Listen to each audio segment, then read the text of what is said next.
Ochira village ഓഫീസിന് മുന്നിൽ കോൺഗ്രസ് പ്രവർത്തകർ ധർണ നടത്തി. വില്ലേജ് ഓഫീസർ ജനാധിപത്യ വിരുദ്ധ നിലപാടുകൾ സ്വീകരിക്കുന്നതാരോപിച്ചാണ് ധർണ നടത്തിയത്. ഓച്ചിറ വില്ലേജ് ഓഫീസർ ജനവിരുദ്ധ നിലപാടുകൾ സ്വീകരിക്കുന്നെന്നാരോപിച്ചാണ് കോൺഗ്രസിന്റെ നേതൃത്വത്തിൽ ധർണ സംഘടിപ്പിച്ചത്. വില്ലേജ് ഓഫീസിന് മുന്നിലായിരുന്നു ഓച്ചിറ മണ്ഡലം കോൺഗ്രസ് കമ്മിറ്റിയുടെ നേതൃത്വത്തിൽ ധർണ നടത്തിയത്. UDF ജില്ലാ ചെയർമാൻ KC രാജൻ ധർണ ഉദ്ഘാടനം ചെയ്തു. ഓരോ കുടുംബത്തിന്റെയും ജീവിതമാണ് വില്ലേജ് ഓഫീസെന്നും അത് കണ്ടറിഞ്ഞ് വില്ലേജ് ഓഫീസർ പ്രവർത്തിക്കണമെന്നും അദ്ദേഹം പറഞ്ഞു.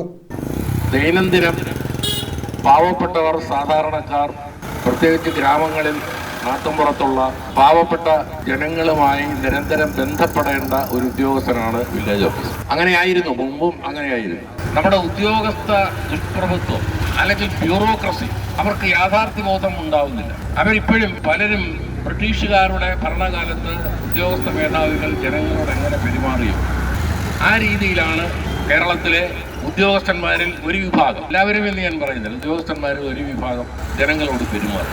മണ്ഡലം പ്രസിഡന്റ് അൻസാറെ മലബാർ അധ്യക്ഷത വഹിച്ചു. Block Congress president BS Vinod, KK Sunilkumar, Ayyanikkal Majeed, N Krishnakumar, Kayyalathara Haridas, B Sevanthikumari, KB Harilal, S Rajini, Baby Venugopal, S Sulfikhan, KMK Sathar, Vijayabhanu, Sherif Memana തുടങ്ങിയവർ പങ്കെടുത്തു. News bureau, Ochira.